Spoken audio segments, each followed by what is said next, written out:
இதுதாங்க real inspiration.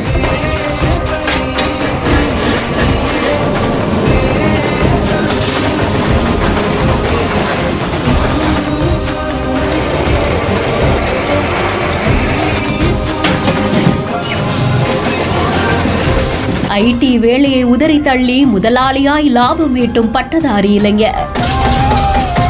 BE mechanical முடிச்சிருக்கேன். நான் ஒரு 3 வருஷமா ஐடி கம்பெனில ஒர்க் பண்ணிட்டு இருந்தேன். இப்போ எனக்கு அது பிடிக்காதனால சரி அப்பா தாத்தா காலத்துல இருந்து மில்லு வச்சிருந்தாங்க. இப்போ உள்ள பசங்க எல்லாருமே என்ன பண்றாங்கன்னா படிக்கணும், வேலைக்கு போகணும், அப்படியே போயிடுறாங்க. ஒருத்தவங்களுக்கும் நான் ஒரு முன்னுதாரணமா இருக்குன்னு சொல்லிட்டு நான் என்னோட வேலையை ரிசைன் பண்ணிட்டு நான் இங்க மில்லு பிசினஸ் கொஞ்சம் டெவலப் பண்ணுவோம். நான் ஃபர்ஸ்ட் மில்லு உள்ள வந்தப்ப 4 மிஷின் தான் இருந்தது. ஒன்லி நெல் அரைப்பாங்க, மாவு, மிளகாய். இப்போ நான் அதை 40 மிஷினா நான் அதை இன்க்ரீஸ் பண்ணியிருக்கேன். அயன் பண்ண சட்டையோட கம்ப்யூட்டர் முன்னாடியும் சரி, அழுக்கு சட்டையோட இயந்திரத்து முன்னாலேயும் சரி, குறையாத ஈடுபாடு, கடின உழைப்பு. தாத்தாவின் சாம்ராஜ்யத்தில் முடிசூடி 4ஐ 40ஆக உயர்த்தி பெருமைப்படுத்திய பேரன்.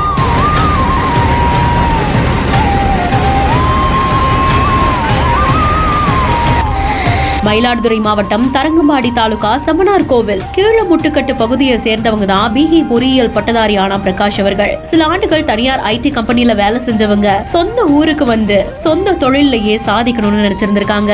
1933ஆம் ஆண்டு தாத்தாவால தொடங்கப்பட்ட ஒரு ரைஸ் மில்ல தன்னுடைய அறிவையும் படிப்பையும் பயன்படுத்தி தொழில சாதிச்சு காண்பிச்சிருக்காங்க. தொழில கையில எடுத்தப்போ இருந்த 4 இயந்திரத்தை இப்போ 40 இயந்திரமா மாத்தி இருந்திருக்காங்களாம். அந்த அளவுக்கு கடின உழைப்பு போட்டிருந்திருக்காங்களாம். பணியாளர்கள் சேர்ந்து தானும் இறங்கி பணி செய்யக்கூடிய காட்சிகள் தான் நிஜமாவே சொந்த தொழிலா இருந்தாலும் கடின உழைப்பின் முக்கியத்துவத்தை காண்பிக்குது. நெல்ல தோல் உரிச்சு அரிசியை பாலிஷ் பண்றது, அரிசி உடைத்து கற்களை நீக்கிறது, எண்ணெய் தயாரிக்கிறது, இப்படின்னு பல இயந்திரங்கள் இருக்காமா. குடும்ப தொழில நவீனமாக்கி அதை அடுத்தடுத்த கட்டத்துக்கு எடுத்துட்டு போயிட்டு இருக்காங்க. இரவும் பகலுமா கஷ்டப்படக்கூடிய இளைஞர்கள் சொந்த தொழில் தொடங்கணும் அப்படின்னு நினைச்சாங்கன்னா அதற்கு இன்னமும் அதிகமான ஊக்குவிப்பு அரசு கொடுக்கணும் அப்படின்ற மாதிரியான கோரிக்கையையும் முன் வச்சிருக்காங்க. குடும்ப தொழில கையில எடுத்து முதலாளியா இருந்தாலும் கூட எல்லா இயந்திரங்களையும் இயக்க தெரிஞ்சு தானே அதை இயக்கவும் செய்யறாங்க.